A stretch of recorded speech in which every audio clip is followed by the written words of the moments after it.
আজ আপনাদের অন্যরকম একটি ইন্দোনেশিয়ান ভালোবাসার গল্প শোনাবো। আমরা মানুষ মাত্রই কনফিউজড। জীবনের নানা সময়ে আমাদের মন দুভাগে ভাগ হয়ে যায়। আজকের গল্পটি ঠিক তেমনই, যে গল্পের শুরু থেকে শেষ পর্যন্ত পুরোটা সময় আপনি গল্পের মধ্যেই জুড়ে থাকবেন। হয়তো গল্পের অনেক অংশে নিজেকেও খুঁজে পাবেন। আর কথা দিচ্ছি, জীবনে চলার পথে অনেক সময় এই গল্পের কথা আপনার মনে আসবে, বিশেষ করে যাদের জন্ম 90s-এ, কারণ এটি একটি 90s-এর ভালোবাসার গল্প। বলছিলাম 2024 সালে মুক্তি পাওয়া life is filled with so much of you Indonesian এই মুভির কথা। তো আর কোনো ইন্ট্রো না দিয়ে চলুন মুভির মূল গল্পে যাওয়া যাক। মুভির শুরুতে আমরা স্কুটিতে একটি ছেলেকে দেখতে পাই। সে ব্যাকগ্রাউন্ড থেকে বলছে, সালটা ছিল 1998। পুরো ইন্দোনেশিয়া জুড়ে তখন দাঙ্গা চলছিল, ফিনান্সিয়াল ক্রাইসিস অনেকটা গৃহযুদ্ধ বাঁধিয়ে দিয়েছিল। দেশের অন্য যুবকদের মতো আমিও লড়তাম, প্রত্যেকদিন প্রোটেস্টে যেতাম। বাই দ্য ওয়ে, আপনাদের তো আমার নামই বলিনি, আমার নাম সাদ আলী। আমি একজন পেইন্টার, ওয়ালে ওয়ালে বিপ্লবী ছবি আঁকি। আমাদের কাছে তখন কোনো বন্দুক ছিল না, কিন্তু এই ছবিগুলো আমাদের জন্য বুলেট হিসেবে কাজ করত। আর এই সাদ আলীই হচ্ছে আমাদের মুভির মূল নায়ক। সে বুকিটিঙ্গি নামে ইন্দোনেশিয়ার ছোট্ট একটি শহরে বাস করে। সে তার স্কুটিতে করে বাড়ি ফিরছিল, আর এই সুন্দর শহরের মাঝে এই মুভির নাম লেখা ওঠে, life is filled with so much of you. এই সুন্দর সবুজে ঘেরা বাড়িটি সাদ আলীদের, আর গার্ডেনে যে ভদ্রমহিলা কাজ করছেন তিনি সাদ আলীর মা। সাদ আলী বাসায় এসেই তার মাকে সালাম দেয়। এরপর মার ছেলে দুষ্টুমি করতে থাকে। এই মার ছেলের সম্পর্ক অনেকটাই বন্ধুর মতো। সাদ আলী মায়ের কাছ থেকে বিদায় নিয়ে খুশি মনে বাড়ির মধ্যে প্রবেশ করে। সেখানে তার জন্য অপেক্ষা করছিল আরও একটি সুখবর। সে একটি চিঠি পায়, তার কলেজ শেষ হয়েছে। আর চিঠি খুলে সে দেখতে পায় দেশের খুব নামকরা একটি ইউনিভার্সিটিতে তার চান্স হয়েছে। সে তো ফাইন আর্টস অর্থাৎ চারুকলার স্টুডেন্ট। এটা তার জন্য ড্রিম। সেই কথাই সাদ আলী তার বাবাকে জানায়। বাবাও শুনে খুশি হন আর জিজ্ঞেস করেন ওই শহরের কি অবস্থা। সাদ আলী বলে, বাবা, পুরো ইন্দোনেশিয়ার মতোই, সব জায়গায় দাঙ্গা চলে, কিন্তু বাবা আমি নতুন একটি জীবন শুরু করতে চাই। তখন বাবা বলে ওঠেন, আর্নাজের বাবা মা কিন্তু কয়েকদিন আগে এসেছিল, আমি কিন্তু তাদের কথা দিয়েছি। তখন সাদ আলী বলে, বাবা আমার টপিকের সাথে সম্পর্ক কি? বাবা হাসতে হাসতে বলেন, সম্পর্ক তো আছে, ওই যে তুমি বললে নিউ লাইফ শুরু করতে চাও, দুটোর উত্তর একই। তুমি তো জানোই আর্নাজার সাথে তোমার বিয়ে ঠিক করেছি। দেখো ওরা খুব ভালো একটা ফ্যামিলি। আর্নাজাকে আমরা ছোটবেলা থেকেই দেখেছি, সে যেমন সুন্দরী তেমনই ধার্মিক। এমন মেয়ে যুগে পাওয়া খুবই কঠিন। সাদ আলী তেমন কিছুই বলে না, সে শুধু ভাবে আর বাবাকে এটাই বলে, বাবা তুমি কিভাবে বুঝলে আমি আর আর্জানা ভালো ম্যাচ? বাবা বলেন, বিয়েতে তো জোর নেই, পছন্দ করার অধিকার তোমাদের রয়েছে, আমরা ঠিক করে রেখেছি, বাকিটা তোমরা দুজন মিলে ডিসাইড করবে। আর পরের দৃশ্যেই আমরা আর্নাজাকে দেখতে পাই, তার বোন তাকে সাজিয়ে দিচ্ছে। আর্নাজা খুব হাসি খুশি টাইপের একটি মেয়ে। কিছুক্ষণের মধ্যে বাইরে কথাবার্তা শোনা যায়। সাদ আলীদের পরিবার এসেছে, তারা আজ আর্নাজাকে দেখতে এসেছে, তাই এত আয়োজন। আর্নাজার বাবা মা সবাইকে স্বাগতম জানায়। তারা ঘরের মধ্যে প্রবেশ করে, আর দুই বোন লুকিয়ে লুকিয়ে সাদ আলীকে দেখছিল। ছোট বোন বলে, আপু দুলাভাই অনেক হ্যান্ডসাম। আর্নাজা খুশি হয়। সবাই বসে একসাথে গল্প করছিল। আর্নাজের বাবা মা সাদ আলীকে জিজ্ঞেস করছিল, তুমি এখন কি পড়াশোনা করো? সাদ আলী বলে, ফাইন আর্টস, আর এখন গ্রাজুয়েশনের জন্য প্রস্তুতি নিচ্ছি। এর মধ্যে আর্নাজাকে ডেকে পাঠানো হয়। আর্নাজা সেখানে এসে সবাইকে সালাম দেয়। সাদ আলীর চোখ আর্নাজের উপর আটকে যায়। সবাই সালামের উত্তর দেয়, আর সবশেষে ওয়ালাইকুম আসসালাম বলে সাদ আলী। আর্নাজা সেখানে বসে। সাদ আলী আর আর্নাজা দুজনেই লজ্জা পাচ্ছে। আর্নাজার মা যে সাদ আলীকে জিজ্ঞেস করে, তুমি কি আমার মেয়ের জামাই হবে? সাদ আলী লজ্জা পাচ্ছে। এবার সাদ আলীর মা আর্নাজাকে জিজ্ঞেস করে, দেখো মা, আমার ছেলেটা একটু একরোখা টাইপের, খুব অ্যাম্বিশিয়াস, তুমি এগুলো মানিয়ে নিতে পারবে তো? আর্নাজা তখন বলে, ইনশাল্লাহ, আমি সবকিছুই ম্যানেজ করে নিব। সবাই খুশি হয় আর মাশাল্লাহ বলে। সাদ আলীর বাবা উঠে বলে, আমি এই বিয়েতে রাজি। তখন সবাই তাকে থামিয়ে দেয় আর বলে, ফাইনাল ডিসিশনটা ওদের নিতে দাও। আমরা তো আমাদের সন্তানের সবসময় ভালোই চাইবো, কিন্তু শেষ ডিসিশনটা ওরা নিক। আর এরপর থেকে সাদ আলী প্রায় আর্নাজার সাথে দেখা করতে আসে। তারা দুজনে একসাথে ঘুরতে বের হয়। আর্নাজা জিজ্ঞেস করে, তুমি কবে যাচ্ছ? সাদ আলী বলে, আর এক সপ্তাহ পরে। তারা দুজন সাদ আলীর খুব প্রিয় একটি জায়গায় যাচ্ছে, আর যাবার পথে পুরোটা পথ তারা ছোট ছোট গল্পের খুনসুটিতে মেতে ওঠে। ফাইনালি তারা সেই জায়গাটিতে পৌঁছায়। পাহাড়ে ঘেরা সুন্দর একটি জায়গা। সাদ আলী আর্নাজাকে নাজ বলে ডাকে।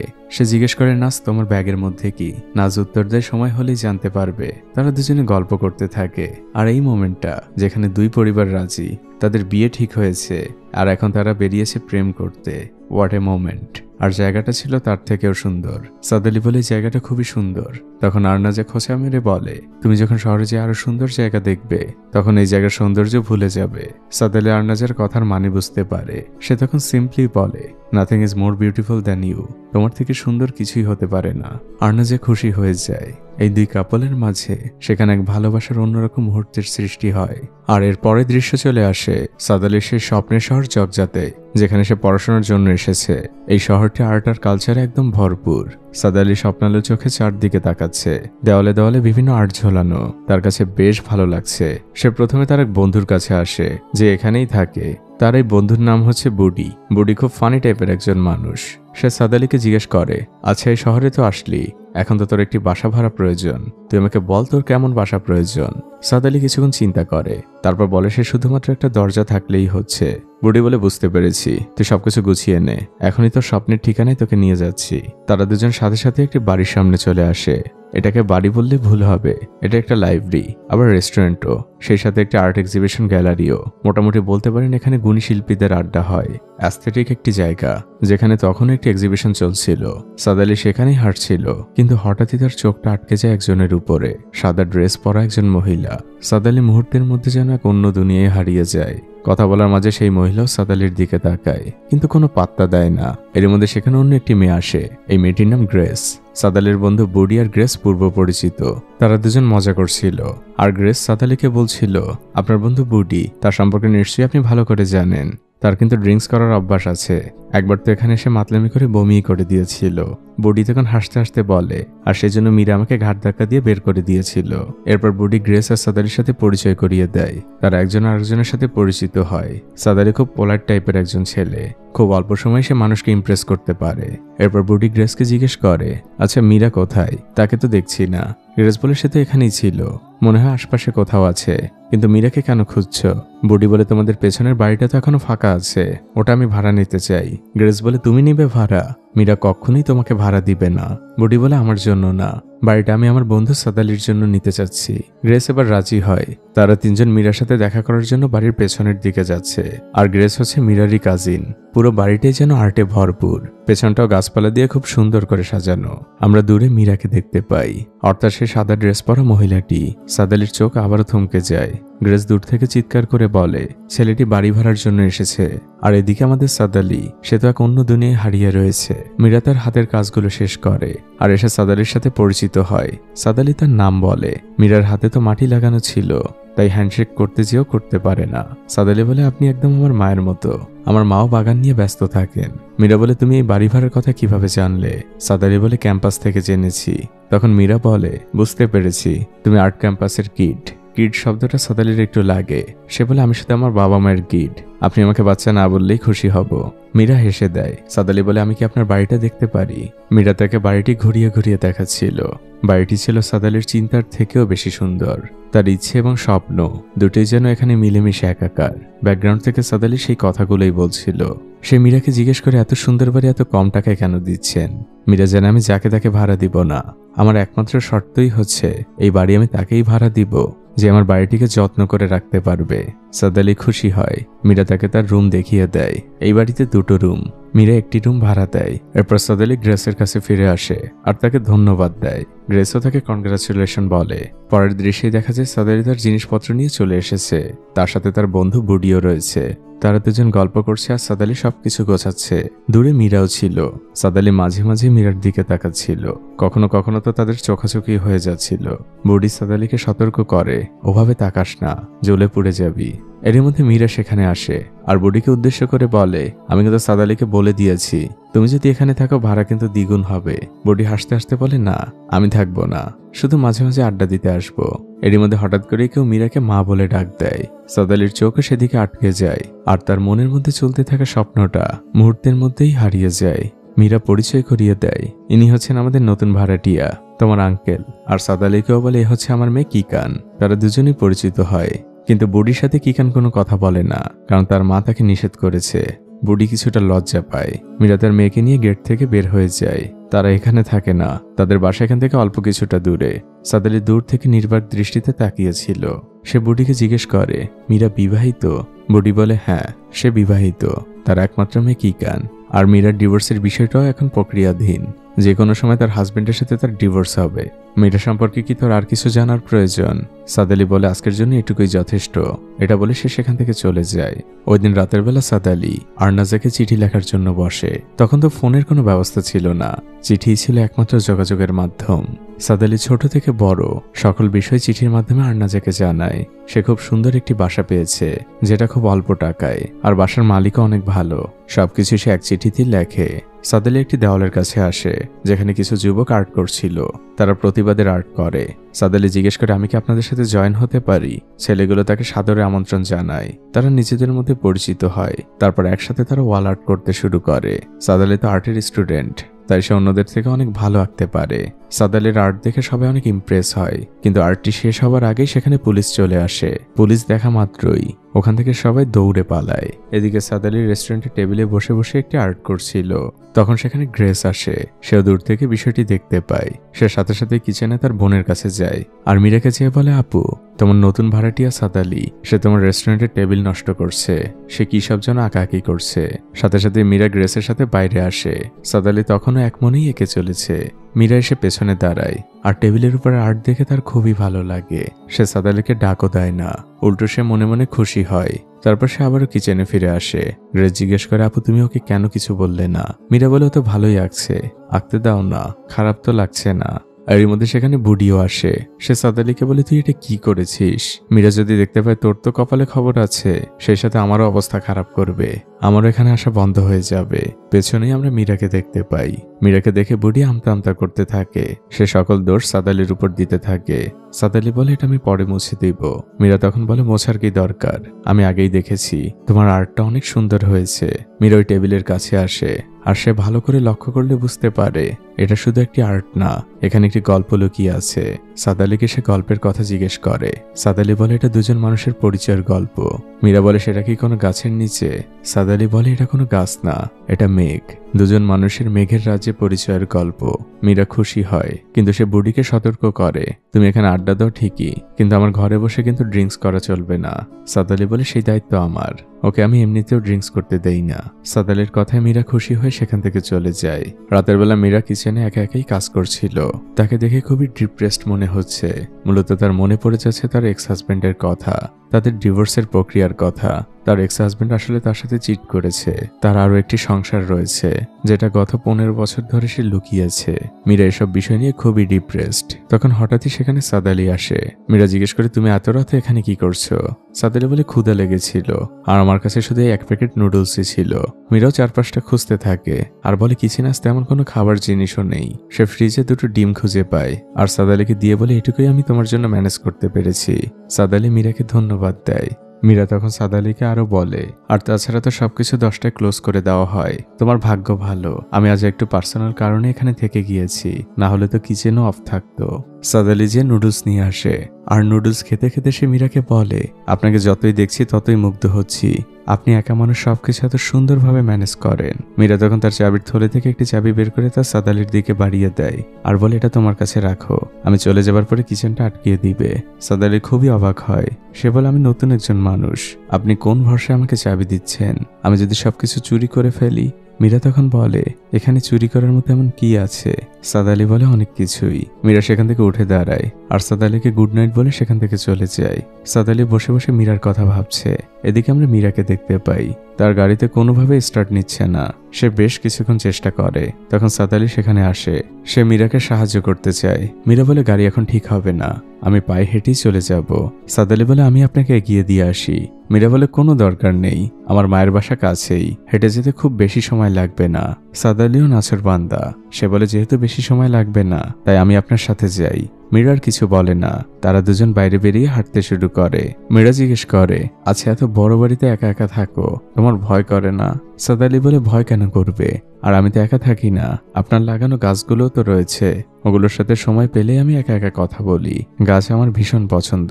আচ্ছা, গাছগুলোকে আপনার হাজবেন্ড লাগিয়েছে? মীরার মুখটা চুপসে যায়, কিন্তু তারপর সে উত্তর দেয়, স্মিথ গাছ পছন্দ করত না, বাড়ি করার সময় সে এখানে পুকুর করতে চেয়েছিল, গাছ আমার পছন্দের। সাদ আলী বলে, বুঝতে পেরেছি, আপনার হাজবেন্ডের নাম স্মিথ? মীরা বলে, হ্যাঁ। সাদালের কাছে সবকিছু কেমন যেন এক অদ্ভুত মনে হচ্ছে। মধ্যরাত, অপরিচিত এক নতুন শহর, তারই গলি দিয়ে অপরিচিত এক নতুন মানুষের সাথে সে হাঁটছে, তাকে জানার চেষ্টা করছে। একসময় মীরা তার মায়ের বাড়ির সামনে আসে আর সাদালিকে বলে, আমি তোমাকে বলেছিলাম আমার মায়ের বাড়ি এখান থেকে খুব কাছে, তোমাকে ধন্যবাদ আমাকে সঙ্গ দেওয়ার জন্য। সাদালিও মীরাকে থ্যাঙ্কস বলে ডিম আর চাবির জন্য, আর বলে আমি সময় মতো ঋণ পরিশোধ করে দিব। মীরা কোনো উত্তর দেয় না, সে মুচকি হাসি দিয়ে ঘরের মধ্যে ঢুকতে চায়। তখন সাদালি তাকে পেছন থেকে ডাক দেয় আর বলে, আমার এক অদ্ভুত ফিলিং হচ্ছে, আমার মনে হয় আমি আপনাকে অনেক আগে থেকেই চিনি। মীরা একটু চুপ থেকে বলে, হয়তো মেঘের রাজ্যে তোমার সাথে পরিচয় হয়েছিল। এটা বলে মীরা ঘরের মধ্যে ঢুকে যায়। সাদালি বেশ কিছুক্ষণ চুপচাপ দাঁড়িয়ে থাকে। সাদালি তার বাসায় ফিরে তার আর মীরার পরিচয়ের গল্প একটু একটু করে ওয়ালে আঁকছে। পরদিন সকালবেলা সাদালি তার ইউনিভার্সিটির ক্লাসে আসে। সেখানে তাদের শিক্ষক তাদের শেখাচ্ছেন, আজ তোমরা যে ছবিটি আঁকবে সেটা মন দিয়ে আঁকবে। মনের চোখ হচ্ছে একজন আর্টিস্টের সব থেকে বড় অস্ত্র। তখন সাদালি বলে ওঠে, কিন্তু স্যার আমার মন কনফিউশনে ভর্তি, আমি মন দিয়ে কিছু করতে গেলে কনফিউজড হয়ে যাই। তখন তার শিক্ষক তাকে উত্তর দেয়, শিল্পীদের মন সবসময় কনফিউজড থাকে। শিক্ষক সবাইকে একজন ব্যক্তিকে দেখান আর বলেন, ইনি হচ্ছেন তোমাদের সাবজেক্ট, তোমরা ওনাকেই আঁকবে, কিন্তু তোমাদের রেজাল্ট এক হবে না, কারণ তোমরা তোমাদের মনের চোখ দিয়ে আঁকবে। এটা বলে দিয়ে শিক্ষক সেখান থেকে চলে যান। সাদালি কিছুক্ষণ ভাবে, দিন দিন তার মন আসলেই কনফিউজড হয়ে যাচ্ছে। সে একটি রঙের বক্স হাতে নেয়। তখন তার মনে পড়ে যায় আরজানার কথা, কারণ এই বক্সটি তাকে আরজানায় দিয়েছিল। মুভি শুরুর কথা তো মনে আছে, আরনাজে তার ব্যাগে করে কিছু একটা নিয়ে এসেছিল সাদালির জন্য। সে মূলত রঙগুলোই এনেছিল। সাদালি সেদিন সেই রঙগুলো বের করেছিল। আরজানা বলে, তোমার কি পছন্দ হয়নি? সাদালি বলে, এগুলো অনেক সুন্দর, আমার খুব পছন্দ হয়েছে। আরনাজা বলে, তুমি যাতে শহরে যে আমাকে ভুলে না যাও, যাতে তোমার ড্রয়িং করতে গেলে আমাকে মনে পড়ে, তাই রঙগুলো আমি তোমার জন্য পছন্দ করে কিনেছি। সাদালি বর্তমানে ফিরে আসে, ছবি আঁকতে শুরু করে। অন্যদিকে আমরা আরনাজাকে দেখতে পাই, সে সারাক্ষণ শুধু সাদালির জন্য চিঠি লিখেই চলেছে। সাদালির সাথে তার যেদিন শেষ দেখা হয়েছিল সেদিন সাদালি আরনাজার ছবি এঁকেছিল, আর সেই ছবির পাশে সে একটি কবিতাও লিখেছিল। আরনাজার ছবিটা বেশ পছন্দ হলেও কবিতার প্রথম দুটো লাইন তার পছন্দ হয়নি। তখন সাদালি নিজ হাতে লাইন দুটো কেটে দেয় আর সে আরনাজার দিকে তাকিয়ে বলে, আজ তোমার সাথে শেষ দেখা। আরনাজা বলে, এভাবে বলো না, আমি এটা সইতে পারবো না। সাদালি বলে, এটা টেম্পোরারি শেষ দেখা, আমি খুব তাড়াতাড়ি ফিরে আসবো। আরনাজা বলে, আমিন। আমি চাই তুমি খুব তাড়াতাড়ি পড়াশোনা শেষ করে গ্রামে ফিরে আসো, আমার এই অপেক্ষার প্রহর মোটেও কাটবে না। সাদালিও বলে আমিন। দৃশ্য বর্তমানে চলে আসে। সাদালি তার বাসার দিকে যাচ্ছিল, তখন মীরা অন্য একজন লোকের সাথে গল্প করছিল। সাদালিকে দেখা মাত্রই সে ডাক দেয় আর লোকটির সাথে তাকে পরিচয় করিয়ে দেয়। লোকটির নাম হচ্ছে আনোয়ার। সে একজন এক্সিবিশন অর্গানাইজার, যে বড় বড় পেন্টিং এক্সিবিশন আয়োজন করে। মীরা সাদালিরও অনেক প্রশংসা করে আর আনোয়ারকে বলে, ওই টেবিলে দেখো, ওখানে সাদালি খুব সুন্দর একটি ছবি এঁকেছে। আনোয়ার সে ছবি দেখতে যায় আর তার প্রশংসাও করে, কিন্তু সে মীরাকে বলে, ও তো এখন স্টুডেন্ট, আসলে আমরা এখন ছবি চাই এমন ছবির মধ্যে যেন গল্প থাকে। সাদালি তেমন কোনো পাত্তা দেয় না। এরপর মীরা আনোয়ারকে বিদায় দেয়। আনোয়ার তার গাড়ি নিয়ে চলে যায়। সাদালিও মীরার পাশে দাঁড়িয়েছিল। সে ঘুরে সাদালিকে বলে, আমি চাই একদিন তোমাকে এমন কোনো অর্গানাইজার খুঁজে নিয়ে যাক, তোমার এক্সিবিশন হোক। তখন সাদালির উত্তরটা ছিল এমন, কিন্তু আমি চাই না, আমি চাই আমার অর্গানাইজারকে আমি নিজে চুজ করতে। মীরা বলে, কনফিডেন্ট মানুষ। সাদালি বলে, না, আমি শুধু বিশ্বাস করি আল্লাহতে, কোনো মানুষের উপর ভরসা করি না। মীরা বলে, বুঝেছি, বাজার থেকে যা যা এনেছো আমার হাতে দাও। সাদালি খুবই অবাক হয়। মীরা সাদালির বাজারগুলো নিয়ে ভেতরে চলে যায়। দৃশ্য পরিবর্তন হয়। মীরা তার বাগানে কাজ করছিল, তখন হাতে একটি প্লেট নিয়ে সাদালি সেখানে আসে। সে নিজেই ফ্রাইড রাইস রান্না করেছে। মীরা জিজ্ঞেস করে, টেস্ট কেমন হয়েছে? সাদালি বলে, ঠিকঠাক, তবে মিষ্টিটা একটু বেশি। মীরা বলে, কিন্তু ফ্রাইড রাইস তো স্পাইসি হলে ভালো লাগে। সাদালি বলে, হ্যাঁ, আমারও স্পাইসি পছন্দ। দুজনে এমন গল্প করতে থাকে। সাদালি উঠে এসে মীরার পাশে বসে আর মীরাকে জিজ্ঞেস করে, এগুলো কি গোলাপ গাছ? মীরা বলে, হ্যাঁ, অনেকদিন ধরেই যত্ন করছি, কিন্তু এখনো কোনো ফুল দেখতে পাইনি। তখন হঠাৎ করেই সাদালি জিজ্ঞেস করে, আচ্ছা, স্মিথের অকুপেশন কি? মীরার মুখটা হঠাৎ করেই চুপসে যায়, কিছুটা ভাবনায় পড়ে যায় সে। তারপর সে বলে, ও একজন ডক্টর, আর এই জন্যই বাগান পছন্দ না, তার ধারণের মধ্যে জীবাণু থাকতে পারে। সাদালি জিজ্ঞেস করে, আপনাদের আলাদা হবার কারণটা কি জানতে পারি? মীরা বলে, সে অনেক কারণ, একদিনে সবকিছু হয়নি, মানিয়ে নেওয়ার চেষ্টা করেছি অনেক। দুজনে এমন কথা বলতে থাকে। মীরা বলে, এসব টপিক বাদ দাও, এই বিকেলটা আমার খুব পছন্দ, আমি বিকেলের বেশিটা সময় এখানে কাটাই। সাদালি বলে, বিকেল আমারও পছন্দ, এটা আমার আর্টের ইন্সপাইরেশন। মীরা বলে, তোমরা শিল্পীরা বিকেলটাকেও ছাড় দাও না, তোমরা তো ইন্সপিরেশন হিসেবে অন্য কিছু বেছে নিতে পারো, আমার পছন্দের বিকেলটাই কেন দরকার? সাদালি বলে, যান, ছেড়ে দিলাম, এখন থেকে বিকেলটা আপনার। আমি আমার আর্টের ইন্সপিরেশন হিসেবে অন্য কিছু খুঁজে নিব। সাদ আলী 1 চামচ ফ্রাইড রাইস মীরার দিকে আগিয়ে দেয়। মীরাও না করে না, সে নিজ থেকেই খেয়ে নেয় আর বলে, তুমি না বললে ফ্রাইড রাইস মিষ্টি হয়েছে? সাদ আলী বলে, আমাদের গল্পে সেই মিষ্টিগুলো হারিয়ে গিয়েছে।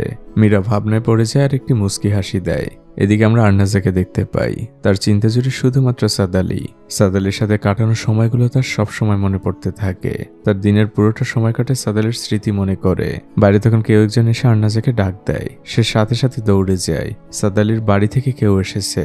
আর্নাজার সাথে তার মাও বের হয়। ভদ্রমহিলা একটি চিঠি নিয়ে এসেছে। এটা ছিল সাদ আলীর চিঠি। সে আর্নাজার হাতে দেয়। আর্নাজা তো মহা খুশি। চিঠি পাওয়া মাত্রই সে ভেতরে দৌড় দেয়। আর্নাজার মা ভদ্রমহিলাকে বলে, আমার মেয়েটা একদম পাগল হয়ে গিয়েছে, ওর চিন্তা জুড়ে শুধুমাত্র সাদ আলী। আর্নাজের রুমে এসে চিঠিটা খোলে। সাদ আলী তাকে প্রথমে সালাম দিয়েছে আর তারপরে একটি অদ্ভুত কথা লিখেছে, ডিয়ার আর্নাজা, আশা করি চিঠিটা তোমার কাছে খুব তাড়াতাড়ি পৌঁছেছে। তারার আলো যেমন পৃথিবীতে আসে তার থেকেও দ্রুত পৌঁছেছে। আর্নাজা অদ্ভুত কথা শুনে হাসে আর ব্যাকগ্রাউন্ডে বলতে থাকে এমন কথা সাদ আলীর পক্ষেই সম্ভব। কিন্তু তার পরের লাইনটা সাদ আলী লিখেছে, তুমি কি জানো আমরা যে তারার আলোগুলো পৃথিবীতে বসে দেখতে পাই সেগুলো পৃথিবীতে পৌঁছাতে কোটি কোটি বছর লাগে। আর এতটা পথ পাড়ি দিয়ে যখন আলোগুলো আমাদের কাছে পৌঁছায় ততদিনে সেই তারাগুলো মারা যায়। আর্নাজা সাদ আলীর লেখায় কঠিন কথাগুলোর মানে বুঝতে পারে না, কিন্তু তার মনটা ভীষণ খারাপ হয়ে যায়। সে উদাস মনেই জানালার পাশে বসে থাকে। আর এদিকে আমরা বুঝতে পারি সাদ আলীর মনটা দিন দিন কনফিউজড হয়ে যাচ্ছে আর্নাজা আর মীরার মধ্যে। সাদ আলী শহরের পথ দিয়ে হাঁটছিল, তখন পেছন থেকে মীরা তার গাড়িতে এসে ডাক দেয়। সাদ আলীকে বলে, তুমি গাড়ির মধ্যে ওঠো, আমি বাসার দিকেই যাচ্ছি। সাদ আলী একটু ভাবে আর বলে, কিন্তু আমি তো বাসার দিকে এখনই যেতে চাচ্ছি না, আমার অন্য একটু কাজ আছে। মীরা বলে, তুমি যেখানে যাবে আমি তোমাকে সেখানেই নামিয়ে দিব, গাড়িতে তো ওঠো। সাদ আলী গাড়িতে ওঠে। সে মীরাকে নিয়ে সেই জায়গায় এসেছে যেখানে তারা ওয়াল আর্ট করে। মীরাকে সে তার অসম্পূর্ণ আর্টটি দেখায়। মীরা বলে, তুমি এটা এখনো কেন কমপ্লিট করছো না? সাদ আলী বলে, পুলিশ আর স্থানীয় লোকজনের ভয়ে। মীরা বলে, একটু ভাবো, আমাদের সাথে এখন গাড়ি আছে, কেউ তাড়া করলে আমরা দ্রুত পালাতে পারবো। মীরাও সাদ আলীকে ইন্সপায়ারেশন দেয় আর সাদ আলীও ডিসাইড করে তার অসম্পূর্ণ আর্টটাকে সম্পূর্ণ করবে। শুরু হয় নতুন করে কাজ। বিকেল গড়িয়ে সন্ধে হয়ে গিয়েছে, তাদের কাজ এখনো চলছে।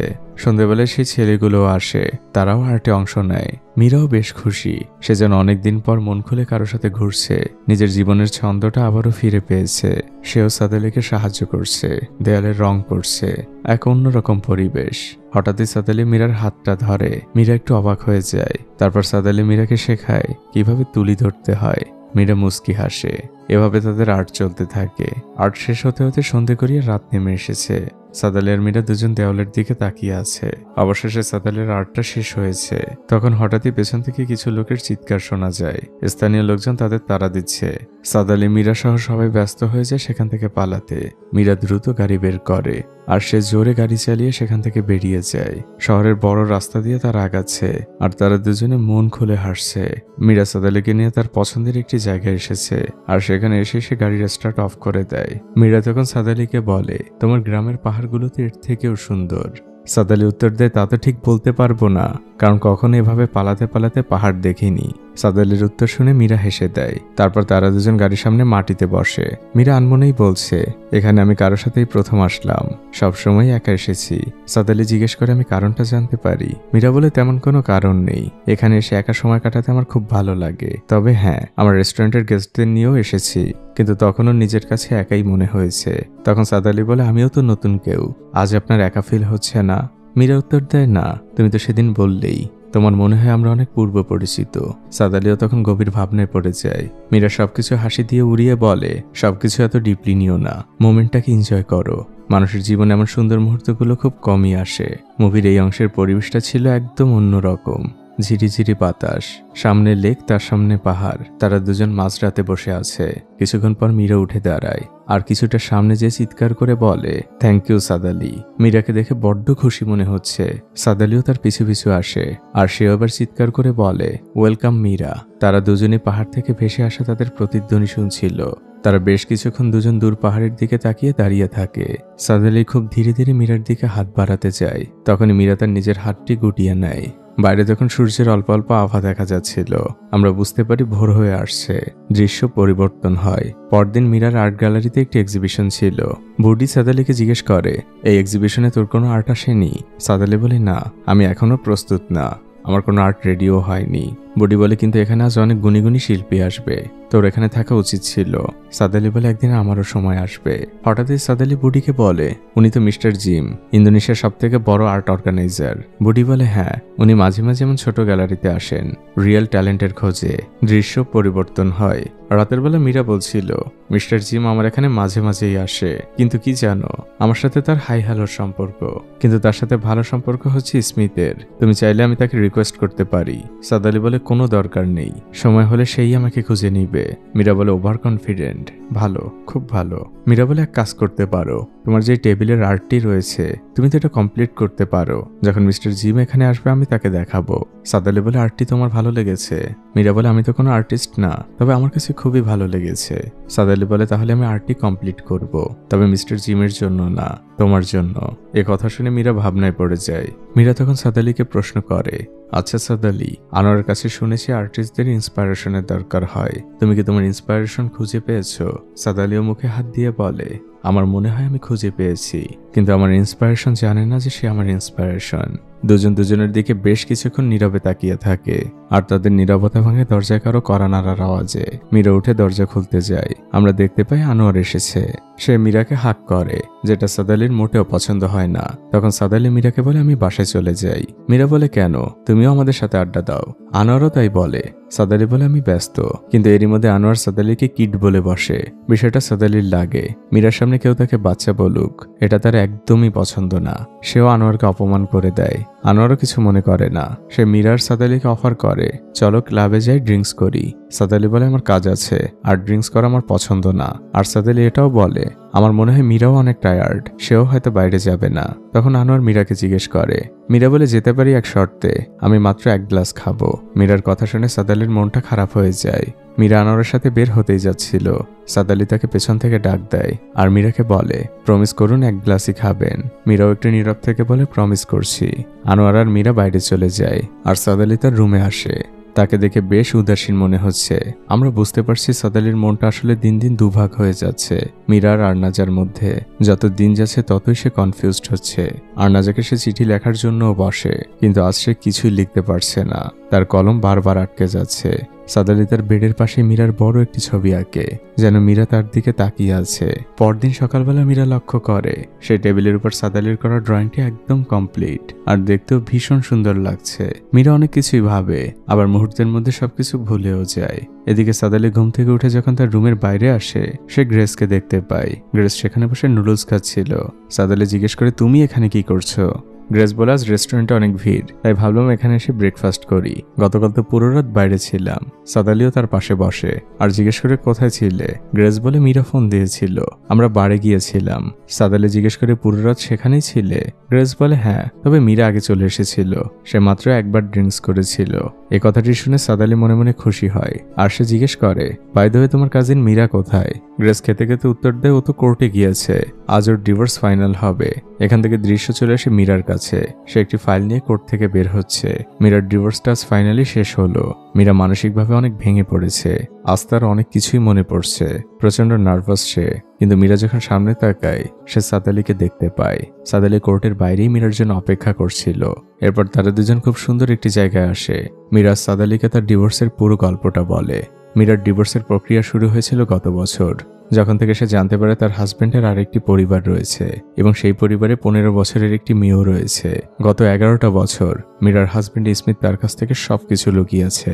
মীরা বিষয়টি মেনে নিতে পারেনি, আর তারপর থেকে শুরু হয় তাদের ডিভোর্স প্রক্রিয়া।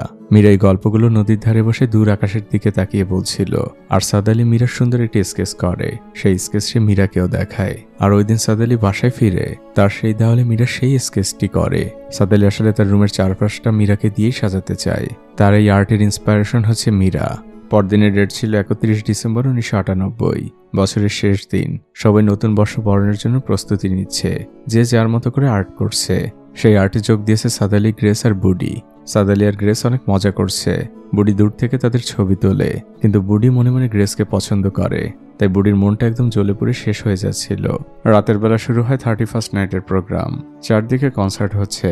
এমন এক কনসার্টে সাদ আলী, গ্রেস আর বুডি এসেছে। তারা সবাই যে যার মতো করে এনজয় করছে। সাদ আলী শুধু দূরে বসে গানই শুনছিল। এরই মধ্যে অর্ধমাতাল গ্রেস সাদ আলীর কাছে আসে আর তাকে জড়িয়ে ধরে। আর এটা যখন বুড়ি দেখতে পায় তখন তার মনের অবস্থাটা আপনারা বুঝতেই পারছেন। সে সাথে সাথে মাটিতে পড়ে যায় আর আরো বেশি করে মাতলামি করতে শুরু করে। সাদ আলী এসে তাকে উঠায় আর তাকে ধরে নিয়ে কোনো মতে ভিতরে চলে আসে। তখন মাতাল বুড়ি সাদ আলীকে বলে, তোমার খুব ভালো একটি গুণ রয়েছে, সেটা হচ্ছে তুমি মেয়েদের কঠিন হৃদয়ে খুব সহজে প্রবেশ করতে পারো। সাদ আলী বলে, এটা তুমি কি বলছো? বুড়ি বলে, ঠিকই বলেছি, তুমি মীরা আর গ্রেস দুজনের মনের মধ্যেই ঢুকে গিয়েছো। মীরার কথা শুনে সাদ আলী একদম থমকে যায়, তার মাথায় অনেক চিন্তাই আসে। আর এদিকে বুড়ি মাটিতে পড়ে আছে। বাইরে তখনও নতুন বর্ষবরণের আয়োজন চলছিল। রাতের বেলা সাদ আলী তার বাসায় ফিরে আসে। ঘরের সামনে সে মীরার গাড়ি দেখতে পায়। সে বুঝতে পারে মীরা নিশ্চয়ই ভেতরে রয়েছে। সে খুব ধীর পায়ে ভিতরে প্রবেশ করে আর আর্ট গ্যালারির এক কর্নারে সে মীরাকে দেখতে পায়। দেওয়ালের সাথে হেলান দিয়ে চুপচাপ বসে আছে। সাদ আলী যে ধীর গলায় মীরাকে ডাক দেয়। মীরা চোখের পানি মোছে। সে এতক্ষণ এখানে বসে কান্না করছিল। সাদ আলীও তার পাশে বসে। মীরা আপন মনেই বলতে থাকে, স্মিতা আজ আমার মায়ের বাসায় কিকানের সাথে নববর্ষ পালন করছে। সাদ আলী বলে, তুমি একা কেন? মীরা বলে, আমি তো কিকানের সাথে সারা জীবনই নববর্ষ কাটানোর সুযোগ পাবো, কিন্তু স্মিতের জন্য হয়তো এটাই শেষ সুযোগ। এরপর পুরো জীবনটাই তো পড়ে রয়েছে। সাদ আলী তেমন কিছু বলে না। মীরা তাকে আরো বলে, আমরা এই প্রপার্টিটা বিক্রি করে দিচ্ছি, তবে যার কাছে বিক্রি করবো আমি তাকে অবশ্যই বলবো সে যেন তোমাকে এখানে রাখে, আর এই আর্ট গ্যালারিতে যেন তোমার একদিন একক চিত্রাঙ্কন প্রদর্শিত হয়। এটাই তো তোমার স্বপ্ন। সাদ আলী তখন তাচ্ছিল্য করে বলে, আমার স্বপ্ন নিয়েও আপনার ভাবার সময় আছে। মীরা বলে, থাকবে না কেন? সাদ আলীও তখন আক্ষেপ করে বলে, আমারও ইচ্ছে হয় আপনার স্বপ্নগুলো জানতে, আপনার স্বপ্নের মধ্যে ঢুকতে, কিন্তু সেই সুযোগ আমার নেই। মীরা কিছু বলে না, সে শুধু মাথা নিচু করে কাঁদতে থাকে। সাদ আলী তখন সেখান থেকে উঠে দাঁড়ায় আর একটি রঙের কৌটো নিয়ে আসে। তারপর মীরার সামনে কিছু একটা লিখছে আর বড় একটা লাইন টানে। মীরা বলে, তুমি ফ্লোরটা কেন নষ্ট করছো? সাদ আলী বলে, এটা তো তোমার বেশি দিন থাকবে না, এটুকু নষ্ট হলে কিচ্ছু হবে না। বড় লাইনটির অপর প্রান্তে যে সাদ আলী বসে। মীরা জিজ্ঞেস করে, এটা কি? সাদ আলী তাকে দেখিয়ে দেয়, তোমার কান্নার একাকিত্ব শেষ হলে এই লাইন ধরে চলে এসো, আমাকে তুমি খুঁজে পাবে। মীরা তখন আক্ষেপ করে বলতে থাকে, আমি একাকিত্বের কাছে হারিয়ে যাচ্ছি। তারপর সে চোখের পানি মোছে আর সে নিজের দিকেও একটি তীর আঁকে আর সাদ আলীকে উদ্দেশ্য করে বলে, তুমিও যদি কখনো একাকিত্ব ফিল করো এই লাইন ধরে চলে এসো, তুমিও আমাকে খুঁজে পাবে। সাদ আলী উত্তর দেয়, আসবো। তারপর দুজন দুজনের দিকে এক চোখে তাকিয়ে থাকে, কারো পলকই যেন পড়ছে না। বাইরে তখন কাউন্টডাউন চলছে। রাত 12টা 1 মিনিট বেজে গিয়েছে। চারদিকে আতশবাজি ফুটছে আর সেই শব্দে সাদ আলী আর মীরার নীরবতা ভাঙে। মীরা সাদ আলীকে হ্যাপি নিউ ইয়ার বলে আর সাদ আলীও মীরাকে। অন্যদিকে বুড়ি এখনো সেই ফ্লোরেই পড়ে আছে। রাত তখন 3টা বেজে গিয়েছে। সাদ আলী ওখানে বসেই ঘুমিয়ে পড়েছে। মীরা তাকে ধীর গলায় ডাকে, সাদ আলী ওঠো। সাদ আলী ঘুম থেকে ওঠে। মীরা বলে, আমাকে বাসায় যেতে হবে। সে উঠে দাঁড়ায়। তখন সাদ আলী তার হাত ধরে টান দেয় আর বলে, এখানে থেকে গেলে হয় না, আমি চাই না তুমি চলে যাও। মীরা বলে, কয়টা বাজে দেখেছো, এখন আমাকে যেতে হবে। সাদ আলী মীরাকে অনেক অনুরোধ করে। মীরাও তাকে বোঝাচ্ছিল। তারা দুজন দুজনের অনেকটাই কাছাকাছি চলে এসেছিল, কিন্তু তখনই মীরা নিজেকে গুটিয়ে নিয়ে সেখান থেকে বেরিয়ে যায়। আর এই বিষয়টা সাদ আলীরও খুব খারাপ লাগে। সে মনে করতে থাকে তার এটা উচিত হয়নি। আর মীরা গাড়িতে বসে মনে করছে এটা সে কি করতে চলেছে, আদৌ কি ঠিক হচ্ছে। এই কনফিউশন নিয়ে ওই রাতটা কেটে যায়। পরদিন সকালবেলা মীরা কিচেনে কাজ করছিল। তখন সাদ আলীও সেখানে আসে, কিন্তু তারা দুজন কেউ কারোর সাথে লজ্জায় কথা বলছে না। পরিচিত দুজন মানুষ হঠাৎ করে খুব অপরিচিত মানুষের মতো আচরণ করছে। মীরা যখন বাইরে গাড়ির জন্য বের হয়, সাদ আলী তখন বাসায় ঢুকছিল, কিন্তু অ্যাজ ইউজুয়াল তারা দুজন দুজনের সাথে কথা বলতে লজ্জা পাচ্ছিল। মানে অন্যরকম এক সিচুয়েশন, অন্যরকম এক বাধা কাজ করছে তাদের মধ্যে। ওই দিন রাতের বেলা সাদ আলী তার ওয়ালে আঁকা মীরার সেই ছবিটি আরো অনেকটাই কমপ্লিট করে, যেটাকে দেখে সে প্রত্যেক দিন ঘুমায়। পরদিন সকালবেলা সাদ আলী বাগানে কাজ করছিল। তখন সেখানে কিকান আসে আর বলে, এই গাছগুলোর যত্ন নিয়ে কি হবে, এই গাছগুলো তো কখনোই ফুল ফোটে না। সাদ আলী বলে, এগুলো হয়তো ঘুমাচ্ছে, ঘুম থেকে জাগলেই ফুল ফুটবে। কিকান এই কথার মানে বুঝতে পারে না। সাদ আলী বলে, তুমি আমাকে সাহায্য করো। কিকান খুশি মনে রাজি হয়। এদিকে তার আর মীরার মধ্যে দূরত্বটা ঠিক আগের মতোই আছে। সাদ আলী রুমের দিকে যাচ্ছিল, তখন গ্রেস তাকে ডাক দেয়। আনোয়ারও গ্রেসের সাথে বসে আছে। আনোয়ার সাদ আলীকে বলে, আমরা গ্যালারিতে গ্রেসের একক এক্সিবিশন আয়োজন করতে যাচ্ছি, তোমারও তো কিছু ছবি আঁকার কথা, সেগুলো কি এঁকেছো? আঁকলে আমাকে দেখাও। সাদ আলী বলে, না, সেগুলো এখনো কমপ্লিট করিনি, হলে জানাবো। সাদ আলী আসলে অ্যাভয়েড করছিল। আর এদিকে মীরার সাদ আলী মাঝে মাঝে দুজন দুজনের দিকে তাকাচ্ছিল, যে বিষয়টি খুব ভালো করে গ্রেস আর আনোয়ার বুঝতে পারছিল। সাদ আলী সেখান থেকে অ্যাভয়েড করেই চলে যাচ্ছিল। তখন আনোয়ার বলে, তুমি খুবই কনফিউজড একজন মানুষ। সাদ আলী থামে আর মীরার দিকে তাকিয়ে বলে, হ্যাঁ, আমি আসলেই কনফিউজড। মীরার চোখে মুখেও লজ্জা। তখন আনোয়ার বলে ওঠে, তোমাদের দুজনকে দেখে মনে হচ্ছে তোমরা কাপল আর ঝগড়া করেছো, কিন্তু আসলে তো তোমরা কাপল না। সাদ আলী কিছু না বলে সেখান থেকে চলে যায়। গ্রেস তখন তার বোনকে জিজ্ঞেস করে, আপু আসলে কি সাদ আলীর সাথে তোমার কিছু চলছে? মীরা কোনো উত্তর দেয় না। সে চায়ের কাপে চুমুক দিতে দিতে অ্যাভয়েড করে যায়। পরের দৃশ্যেই আমরা দেখতে পাই মীরা সাদ আলীর রুমের দিকে যাচ্ছে, যেখানে সাদ আলীকে ঘর ভাড়া দেওয়ার পরে সে একবারের জন্য যায়নি। আর সেখানে যাওয়ার পরে মীরা একে একে দেখতে পায় সাদ আলীর সাথে তার পরিচয়ের পর থেকে এখন পর্যন্ত যত বিশেষ মোমেন্ট আছে প্রত্যেক মোমেন্টের পেন্টিং সে ওয়ালে করেছে। তার পুরোটা ওয়াল মীরাকে জুড়ে, মীরার সাথে কাটানো যত স্মৃতি, যত ভালো মুহূর্ত, যত না বলা কথা সবই তার চিত্রকর্মের মাধ্যমে ফুটিয়ে তুলেছে। মীরা যতই দেখছে ততই অবাক হচ্ছে। আর মীরার ফাইনাল অবাক হওয়াটা এখনো বাকি ছিল। যখন সে সাদ আলীর রুমে ঢোকে তখন সে সাদ আলীর বেডের পাশে সেই আর্টটি দেখতে পায়, মীরার ছবি এদিকেই তাকিয়ে আছে। এটা দেখার পরে মীরার গলাটা একদম শুকিয়ে আসছে, তার হাত পা কাঁপছে। সে কি করবে কিছুই বুঝে উঠতে পারছে না। তখন পেছন থেকে সাদ আলী তাকে ডাক দেয় আর মীরাকে বলে, আপনি আমাকে জানাবেন যখন এই বাসা থেকে চলে যাবে তখন এই সবকিছুই মুছে দিয়ে যাব। মীরা বলে, দরকার নেই, আমার নতুন অনারের সাথে কথা হয়েছে, তোমার গ্রাজুয়েশন কমপ্লিট করার আগ পর্যন্ত তুমি এখানে থাকতে পারো, আর তারপর কি হবে আমি জানি না। মীরা সেখান থেকে চলে যেতে চায়। সাদ আলী তাকে ডাক দেয়। মীরা কিছু সময়ের জন্য থমকে দাঁড়ায়, কিন্তু তারা দুজন কেউ কাউকে কিছুই বলতে পারে না। মীরা সেখান থেকে সরাসরি তার অফিস রুমে ফিরে যায়। সেখানে যে মীরা খুবই হাঁপাচ্ছে, সেগুলো কি দেখলো, সাদ আলী তাকে কতটা পছন্দ করে। মীরা কোনো কিছুই কেন যেন মেনে নিতে পারছে না। এর মধ্যে তার এক্স হাজব্যান্ড স্মিথ সেখানে আসে। সে মীরাকে শান্ত করার চেষ্টা করে। আর মীরা পানি খাওয়ার পরে তাদের এক কথায় দুই কথায় আবারও তর্ক শুরু হয়। আর সেই তর্ক একসময় ঝগড়ায় পরিণত হয়, যেটা সাদ আলী শুনতে পায়। সে তখন ভেতরে ঢুকে জিজ্ঞেস করে, মীরা কি হয়েছে? মীরা সাদ আলীকে থামিয়ে দিয়ে বলে, তুমি বাইরে যাও, তোমাকে আমি পরে বলবো। তখন স্মিথ বলতে শুরু করে, এই ছেলেটা আমাদের মধ্যে কেন ঢুকলো? ওকে। স্মিথ তো খুবই খেপে যায়। আর স্মিথ সাদ আলীকে কিট বলে গালি দিয়ে ওঠে। তখন সাদ আলীও খুবই রেগে যায়। মীরা তাদের দুজনকেই থামানোর চেষ্টা করে। সে সাদ আলীকে বারবার বলে, আমি তোমাকে পরে বোঝাবো। আর স্মিথকেও বলে, আমাদের ভাড়াটিয়া। স্মিথ তখন বলে, যা শুনেছি তাহলে তো ঠিকই শুনেছি, তোমাদের মধ্যে কি চলছে? এটা শুনে সাদ আলী আরো খেপে যায়। তখন মীরা তাকে বলে, তুমি এখান থেকে চলে যাও, এটা আমাদের একান্তই ব্যক্তিগত বিষয়। এ কথাটি শুনে সাদ আলী খুবই হার্ট হয়। সে একদম নিশ্চুপ হয়ে যায়। আর পরের দৃশ্যে আমরা দেখতে পাই সাদ আলী হাতে রং আর তুলি নিয়ে একটি বাসের সামনে এসেছে। তার কোনো একটা প্ল্যানিং রয়েছে। সেই বাসের দেওয়ালে কিছু একটা আঁকতে শুরু করেছে। আর অন্যদিকে দেখানো হয় লাস্ট কনভারসেশনের পরে মীরার সাথে তার যে কথা হয়েছিল, মীরাকে সাদ আলী তার মনের কথা বলেছিল, কিন্তু মীরা তাকে রিজেক্ট করে দেয়। সে বলে, সাদ আলী এটা সম্ভব না, তুমি যদি এখন আমার জীবনে আসো আমার মনে হবে আমি তোমার সুযোগ নিচ্ছি। আমার মাত্র ডিভোর্স হয়েছে, তাই আমার একাকিত্ব কাটানোর জন্য হয়তো তোমাকে বেছে নিয়েছি। আর তাছাড়া তোমার খুব ভালো একটি ভবিষ্যৎ পড়ে আছে। সাদ আলী বলে, এসব বলো না প্লিজ, আমি তোমাকে আসলেই পছন্দ করি, আর তুমি আমার আর্টের ইন্সপাইরেশন। মীরা সেখান থেকে কিছু না বলেই উঠে যেতে চায়। তখন সাদ আলী তাকে শেষবারের মতো বলে, একটা সুযোগ তো দিয়ে দেখো, আমি তো একটা সুযোগ ডিজার্ভ করি। মীরা কিছুই বলে না, সে সেখান থেকে চলে যায়। আর এদিকে সাদ আলী সেই বাসে এখনো একেই চলেছে। পিছনের লোকজনের ভিড় হয়ে গিয়েছে, সবাই ছবি তুলছে। আপনারা তো আগেই জানেন তখন ইন্দোনেশিয়ায় প্রতিবাদী ছবি আঁকা ছিল একটি অপরাধ। আর সাদ আলী সেই শহরে পুলিশ ভ্যানে এমন একটি কাজ করে। হ্যাঁ, এই বাসটি একটি পুলিশ ভ্যান, যেখানে সে সাধারণ মানুষের হয়ে প্রতিবাদ করেছে। কিছুক্ষণের মধ্যেই সেখানে পুলিশ চলে আসে আর তাকে গ্রেপ্তার করে সেখান থেকে নিয়ে যাওয়া হয়। পরের দৃশ্য চলে আসে পুলিশ স্টেশনে। সাদ আলী একটি চেয়ারে বসে আছে। তখন বাইরে শোনা যায় তার সাথে কেউ দেখা করতে এসেছে। সে সাদ আলীর বোন হিসেবে পরিচয় দেয়। তখন একজন পুলিশ কর্মকর্তা এসে বলে, তোমার সাথে কেউ দেখা করতে এসেছে। সাদ আলী মীরাকে দেখে খুবই অবাক হয়। সে চুপচাপ মীরার পাশে বসে আর তাকে জিজ্ঞেস করে, আমার বোন হিসেবে পরিচয় দেওয়ার কি দরকার ছিল? তখন মীরা রাগান্বিত ভাবে বলে, তাহলে কি তাদের বলবো আমি তোমার ওয়াইফ? এটা তাদের বিশ্বাস হবে? এমনি তুমি আমার থেকে ছোট। সাদ আলী তখন হেসে দেয়, কারণ মীরার এই উত্তরটি তার খুবই ভালো লেগেছে। সাদ আলীর হাসি দেখে মীরাও একটু হাঁপ ছেড়ে বাঁচে।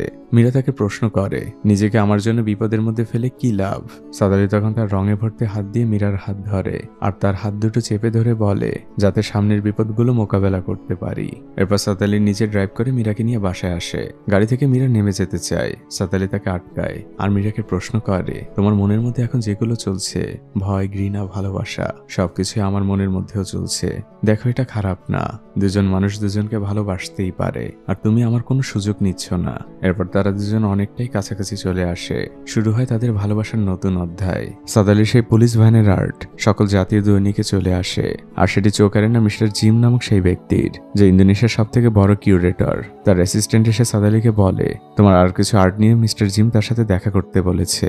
একথা শুনে সাদ আলী তো খুবই খুশি হয়। সে এখন সারাদিনই আর্ট করে, আর তার ইন্সপায়ারেশন মীরা তার সামনেই ঘুরে বেড়ায়। মীরা সাদ আলীকে ডাক দেয় আর তাকে দেখে সেই গাছগুলোতে ফুল ফুটেছে, যেগুলোকে তারা অনেকদিন ধরেই পরিচর্যা করছে। তারা দুজনেই অনেক খুশি। সাদ আলীকে এখন প্রায় শহরের সবাই চেনে। সে দেওয়ালে দেওয়ালে আর্ট করে। আজ ছিল সাদ আলীর কনভোকেশন ডে। তার গ্রাজুয়েশন শেষ হয়েছে। মীরা আর কিকান তার ইউনিভার্সিটিতে এসেছে। সাদ আলী দূরে গাউন পরেই দাঁড়িয়েছিল। কিকান তাকে দেখে চিৎকার করে ডাক দেয়। সাদ আলী দেখে দৌড়ে সেখানে আসে, কিন্তু মীরা এখনো লজ্জা পাচ্ছে, কারণ তার মেয়ে তার সাথে দাঁড়িয়ে আছে। কিন্তু কিকান খুবই চালাক একটি মেয়ে, সে সবই বোঝে। সে তার মাকে বলে, মা চলো আমরা একসাথে ছবি তুলি। তারপর তারা তিনজনে যে একসাথে একটি ছবি তোলে। তারপর কিকান সেখান থেকে বের হয়ে আসে আর সাদ আলী আর মীরাকে ছবি তুলতে বলে। মীরা খুবই লজ্জা পাচ্ছিল। তারপর মীরাও চলে আসে আর সাদ আলীর একক ছবি তোলা হয়। আর পরের দৃশ্যেই দেখা যায় সেই ছবিটি খাম থেকে বের করছে সাদ আলীর বাবা। সে খুশিতে চিৎকার করে সাদ আলীর মাকে ডাক দেয় আর বলে, দেখো তোমার ছেলে গ্রাজুয়েট হয়েছে, এই দেখো ছবি আর সার্টিফিকেট। সাদ আলীর মা বাবা দুজন বড্ড খুশি। সাদ আলীর বাবা সাদ আলীর মাকে বলে, আরনাজাকেও একটু খবর দাও, ওর সাথেও খুশির মোমেন্টটা শেয়ার করি, ওরও তো অনেক বড় অবদান। পরের দৃশ্যেই দেখা যায় আরনাজা সাদ আলীদের বাড়িতে এসেছে। সেও সাদ আলীর ওই ছবিটি দেখে খুবই খুশি হয়। তখন সাদ আলীর বাবা আরনাজাকে একটি চিঠি দিয়ে বলে, মা এই চিঠিটা আমাকে পড়ে শোনাও তো। আরনাজা বলে, ঠিক আছে বাবা। সে চিঠিটি খোলে আর সাদ আলীর বাবা ছবিটি কোথায় টাঙানো যায় তা দেখতে যায়। আরনাজা পড়তে শুরু করে। চিঠিটি ছিল সাদ আলীর বাবা মায়ের জন্য। সে শুরুতেই লিখেছে, প্রিয় বাবা মা, প্রথমে আমার সালাম নিবে। আল্লাহর অশেষ রহমতে আমি আমার পড়াশোনা শেষ করেছি, কিন্তু আমি তোমাদের কাছে খুবই দুঃখিত। আমি তোমাদের প্রমিস করেছিলাম গ্রাজুয়েশন শেষ হওয়া মাত্রই আমি গ্রামে ফিরে আসব, কিন্তু সেটা এখন হচ্ছে না। বাবা, আমি আরনাজাকে অনেক কথাই বলতে পারবো না, কিন্তু আমি তোমাদের সবার কাছ থেকে ক্ষমা চাচ্ছি। আমি আসলে জীবনে যে স্বপ্নগুলো দেখেছি, যে কল্পনাগুলো করেছি, তার সবকিছুই এখানে খুঁজে পেয়েছি। আমি আরনাজার মনটা সরাসরি ভাঙতে পারবো না, তাই ওকে কিছু লিখলাম না। তোমরাও আমাকে ক্ষমা করো, আর আমি খুব তাড়াতাড়ি ফিরে আসব। চিঠি পড়া শেষে আরনাজা অনেক কাঁদছে। সাদ আলীর বাবা মাও তাকে সান্ত্বনা দিচ্ছে। অন্যদিকে সাদ আলী মীরাকে ডাক দেয় আর বলে, মীরা আমি তোমাকে কিছু কথা বলতে চাই। কিন্তু সাদ আলী মীরাকে কি বলে তা পরেই শোনানো হবে। অন্যদিকে আমরা দেখতে পাই সাদ আলী তার গ্রামের বাড়িতে এসেছে। তার বাবা গাড়িতে করে আসেন। চারদিকে শুনশান নীরবতা। সাদ আলী উঠে তার বাবার কাছে যায় আর তাকে সালাম করে। তার বাবা তাকে জিজ্ঞেস করে, তোমার চিঠি দেখেই বুঝতে পারছিলাম তুমি কিছু একটা আমাকে বলতে চাও। সাদ আলী ধীর গলায় বলে, হ্যাঁ। তার বাবা খুবই রেগে আছেন। তিনি বলেন, চলো ভেতরে যেয়ে কথা বলি। সাদ আলীর বাবা হেঁটে ঘরের মধ্যে চলে যান। তারপরে দৃশ্য চলে আসে ডাইনিং টেবিলে। বাবা তার ছেলেকে জিজ্ঞেস করেন, এখন বলো তোমার সমস্যার কথা। সাদ আলী খুবই সংকোচ বোধ করছে। তারপর সে ধীর গলায় বলে, বাবা, আমি যে শহরে পড়তে গিয়েছিলাম সেখানে আমি আমার মনের মানুষকে খুঁজে পেয়েছি, যাকে আমি সত্যিই ভালোবাসি। একথা শুনে সাদ আলীর বাবা মায়ের চোখ বড় বড় হয়ে যায়। মা উঠে সাদ আলীর কাছে আসেন আর জিজ্ঞেস করেন, তাহলে আরনাজার কি হবে? সাদ আলী তখন ধীর গলায় বলে, মা আমি বিয়েটা ভাঙতে চাই। সারা জীবন অভিনয় করার থেকে সত্যটা বলা ভালো। এই কথাটি সাদ আলী আরনাজার বাসায় বলেছিল। আরনাজার বাবা তাকে কষে একটি থাপ্পড় দেয় আর বেচারি আরনাজা দেওয়ালের ওপাশে বসে চুপচাপ কাঁদছিল। তার চোখ বেয়ে অনবরত পানি পড়ছে, কারণ সে তো এতদিনে সাদ আলীকে ভালোবেসে ফেলেছে। তাদের বিয়েও ঠিক হয়ে আছে। এতটা দিনে এই মেয়েটি কতটা স্বপ্ন বুনেছে। অন্যদিকে দেখানো হয় সাদ আলী আর মীরা সে কনভারসেশন। সাদ আলী মীরাকে সবকিছু খুলে বলেছিল। মীরার হাত পা কাঁপছে। সে কি বলবে কিছুই বুঝে উঠতে পারছে না। সে শুধু সাদ আলীকে এটাই বলে, প্লিজ এই বিয়েটা তুমি ভেঙো না। সাদ আলী মীরাকে বুঝায়, কিন্তু আমি তো তোমাকে ভালোবাসি। মীরা বলে, চুপ করো, দেখো আমার জীবনটা বিষে ভরা। অনেক তিক্ত অভিজ্ঞতা রয়েছে আমার জীবনে। প্লিজ ওই মেয়েটার জীবন নষ্ট করো না। আমি চাই আমি যতটা কষ্ট পেয়েছি ওই মেয়েটা সেই কষ্ট না পাক। তুমি বিয়েটা ভেঙো না প্লিজ। এটা বলে মীরা সেখান থেকে উঠে চলে যায়। সাদ আলী বুঝতে পারছে না তার কি করা উচিত, সে কোন দিকে যাবে। এতটা দিনে তো সে মীরাকে সত্যিকারের ভালোবেসে ফেলেছে। অন্যদিকে আরনাজাও তাকে ভালোবাসে। ওই দিন সাদ আলীর চোখ দুটো পানিতে ছলছল করছিল। ঘটনা বর্তমানে চলে আসে। সাদ আলী সকালবেলা বাসা থেকে বের হয়েছে ফিরে যাওয়ার জন্য। সে তার মায়ের কাছ থেকে বিদায় নেয়। সাদ আলী পা বাড়ায়। মা তাকে পেছন থেকে ডাক দিয়ে জড়িয়ে ধরে। বাবা কিছুটা দূরেই দাঁড়িয়েছিল, কিন্তু সে তার সন্তানের উপর খুবই রেগে আছেন। সাদ আলীর চোখও তার বাবার দিকে যায়, কিন্তু দুজনই একদম চুপচাপ। সাদ আলী গাড়ির দরজার কাছে গেলে মা তার কাছে এসে বলেন, বাবা শহরে যে তোর জন্য অপেক্ষা করছে, তাকে ভালো রাখিস। সাদ আলী উত্তর দেয়, মা আই উইশ সে যেন আমার জন্য অপেক্ষা করে। মা বলেন, মানে? সাদ আলী মুস্কি হাসি দিয়ে বলে, কিছু না। সে গাড়ির দরজা খোলে আর বাবার দিকে তাকিয়ে বলে, আসসালামু আলাইকুম বাবা। সাদ আলী গাড়িতে উঠে যায়। গাড়ি চলতে শুরু করে। গাড়িটি চোখের আড়াল হবার পর বাবা উত্তর দেয়, ওয়ালাইকুম আসসালাম। গ্রামীণ পাহাড়ি রাস্তা বেয়ে গাড়িটি এগিয়ে চলেছে শহরের দিকে। সাদ আলীর মন ভীষণ খারাপ। সে নিজেও বুঝতে পারছে না জীবনের এই পর্যায়ে এসে তাকে আসলে কোন পথে যাওয়া উচিত। পুরো শহর জুড়ে চারদিকে মিরার অনেক ছবি টাঙানো, সবকিছুই সাদালি এঁকেছে। সে এখন এই শহরের নাম করা পেইন্টার, আর তার ব্রেন জুড়ে শুধুই মীরা, যেগুলো এখন পুরো শহরবাসী জানে। সাদালি আনমনেই হাসছে আর ব্যাকগ্রাউন্ড থেকে বলছে, আমি জানি না আমার কি করা উচিত বা সামনে আমার সাথে কি হবে, তবে এটাই মানুষের জীবনের বাস্তবতা। কিছু বাস্তবতা না মানতে চাইলেও মেনে নিতে হয়। আমরা মানুষরা জন্মগতভাবে কনফিউজড, বিশেষ করে আমাদের মনটা। তবে এটা ঠিক, মীরাকে ভালোবেসে আমি অনেক কিছুই পেয়েছি। Life is filled with so much of you, যেটাই মুভির নাম। তবে বাস্তবতা হচ্ছে মীরা কখনোই আমার হবে না, আর এটা আমাকে মেনে নিতে হবে। পেছনে আমরা মীরাকেও দেখতে পাই, সেও দূর থেকে সাদালিকে দেখে।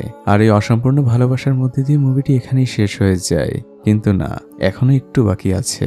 আমরা সাদালিকে একটি বারে বসা দেখি, তখন পেছন থেকে আর্নাজা আসে আর তাকে ধীর গলায় ডাক দেয়, সাদালি। সাদালি ঘুরে তাকায় আর সেও বলে, আর্নাজা তুমি এখানে কি করছো? তারা দুজন দুজনের দিকে তাকিয়ে আছে, আর এরপরে লেখা ওঠে, life is filled with so much of you two coming soon. অর্থাৎ এই মুভির দ্বিতীয় পার্ট খুব তাড়াতাড়ি আসছে। আর আপনাদের যদি এই গল্পটি ভালো লেগে থাকে, তাহলে এই মুভির দ্বিতীয় পার্ট বের হওয়ার সাথে সাথে আপনাদের জন্য নিয়ে আসবো। তাই আপনাদের মতামত অবশ্যই কমেন্ট করে জানাবেন। তো ভালো থাকবেন আপনারা, দোয়া করবেন আমার জন্য। আজকের মতো বিদায়।